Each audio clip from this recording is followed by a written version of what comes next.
Assalamualaikum warahmatullahi wabarakatuh teman-teman semuanya. Gimana kabarnya teman-teman? Sehat ya teman-teman? Ya, saya doakan sehat ya teman-teman. Nah teman-teman, hari ini kita bahas sesuatu yang bikin politik Indonesia makin panas teman-teman. Prabowo dikabarkan pasang badan untuk Menteri Keuangan Purbaya teman-teman. Tapi muncul pertanyaan besar teman-teman, kenapa ada begitu banyak yang seolah gerah dengan langkah-langkah Purbaya ya teman-teman? Apakah ini soal kebijakan atau ada motif lain yang lebih dalam teman-teman? Yuk kita bongkar satu persatu faktanya teman. Mari kita lihat bareng-bareng bersama videonya teman-teman. Play. Let's go. Upacara peringatan Hari Sumpah Pemuda ke-97 dan Hari Uang Republik Indonesia ke-79. Siap! Yang penting adalah kita menjalankan kebijakan di dalam negeri untuk memastikan semuanya berjalan optimal, anggaran, real sektor, pemuda, segala macam belanjanya optimal. Walaupun global gonjang-ganjing seperti apapun, kita masih akan dapat tumbuh dengan baik dan kesejahteraan masyarakat kita akan terus baik. Saudara-saudara sekalian, Presiden telah menargetkan pertumbuhan ekonomi 8% sebagai pondasi menuju Indonesia maju dan menugaskan kita memastikan target itu tercapai.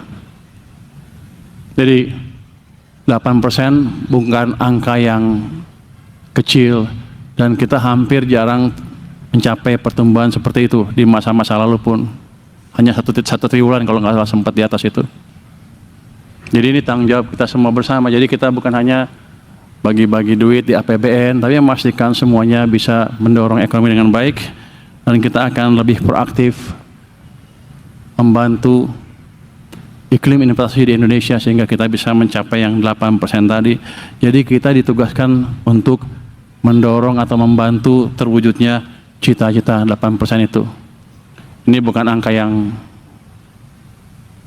kecil, tapi saya yakin kalau kita terus-terusan bekerja sama memastikan anggaran terserap dengan baik dan memastikan tercipta iklim investasi yang lebih baik, 8% bukan angka yang di langit. Itu suatu hal yang bisa kita capai. Justru kalau Menteri Keuangan itu disukai oleh semua pihak, itu lampu merah. Red flag.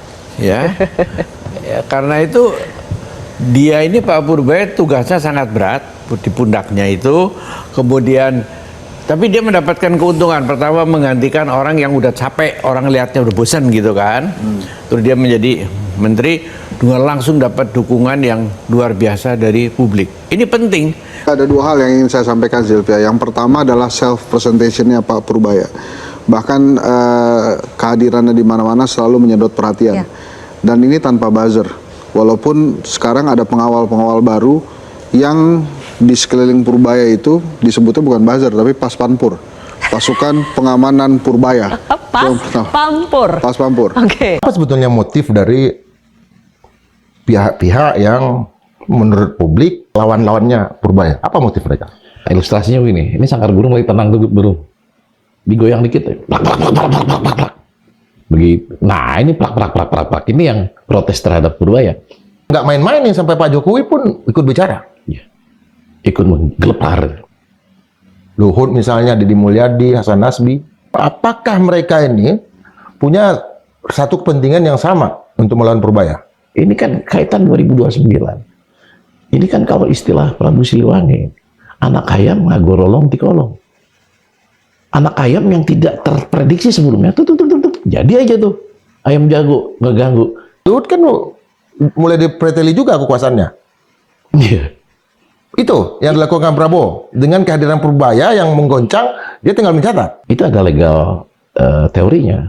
The art of getting things done through other people. Seni untuk mendapatkan sesuatu melalui orang lain. Pak Purbaya, Anda sedang posisi di atas Anda itu cuma jadi presiden aja. Kalau memang Anda tidak mau presiden, udah all out aja. Purbaya sedang berada di fase storming, pembadaian, kayak gitu. Kuat gak figur Purbaya ini? Kenapa Prabowo akhirnya milih Purbaya Yudhisa Dewa jadi Menteri Keuangan? Ternyata bukan karena lobi politik, tapi karena kemampuan. Waktu itu Purbaya tampil dalam acara ekonomi dan Prabowo langsung kagum sama cara dia jelasin data dan solusi ekonomi Indonesia.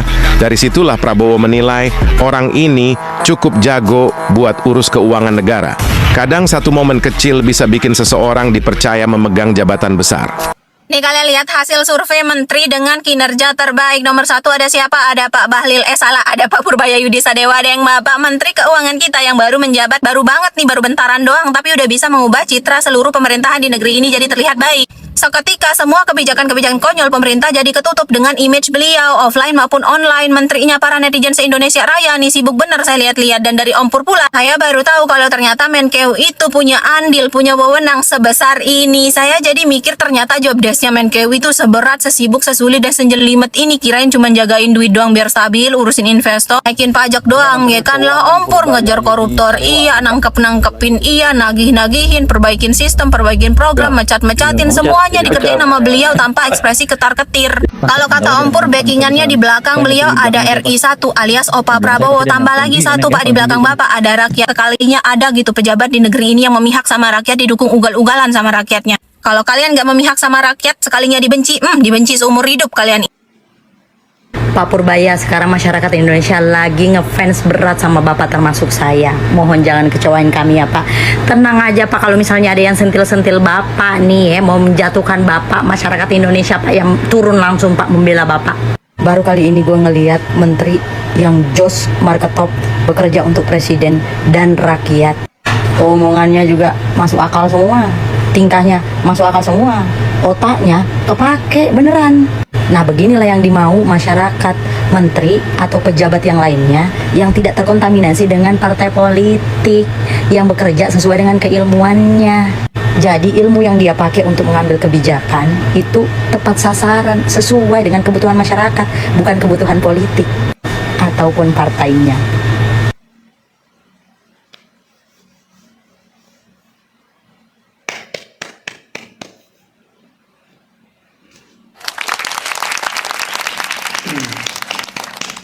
Nah, itu dia teman-teman. Kalau kita lihat dari semua yang terjadi ya teman-teman, jelas bahwa langkah Purbaya bukan tanpa alasan ya teman-teman. Dan dukungan Bapak Presiden Prabowo pun punya makna besar di baliknya teman-teman. Tapi apakah para pembenci Purbaya benar-benar paham ya teman-teman?